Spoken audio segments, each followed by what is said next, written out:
வலிமை வெற்றியால் வருவதல்ல, வெற்றிக்காய் போராடுவதால் வருகிறது. இவங்க பூந்தோட்டம் சொல்றாங்க நடுவர்கள், அது எப்படின்னு தெரியுமா? 3/4 கிலோ மிச்சர்ல முந்திரிய தேர்ற மாணி. ஆனா எங்க போராட்டம்ன்றது 3/4 கிலோ மிச்சர்ல கருவேப்பிலைய தேர்ற பாதி. பாக்குற இடமெல்லாம் அதுவாதான் நடுவரவர்களே இருக்கும்.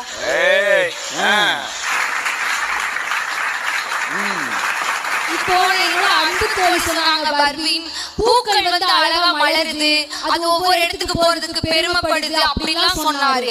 அந்த பூக்கள் மண்ணில இருந்து முளைச்சு வர்றதுக்கு எத்தனை போராட்டங்களை கடந்து மண்ணில பூக்குது. போராட்டம் இல்லாம வந்துருமா நடுவரவர்கள் எதுவும்? கருவறை முதல் கல்லறை வரை சில்லறை வேணும் நடுவரவர்களே, சில்லறை வேணும். நம்ம நல்லா சம்பாதிக்கிறோம், ஆனா சம்பாதிச்சா போதுன்றோமா? 1 லட்சம் சம்பளம் வாங்கினா 2 லட்சம் போதும், 2 லட்சம்னா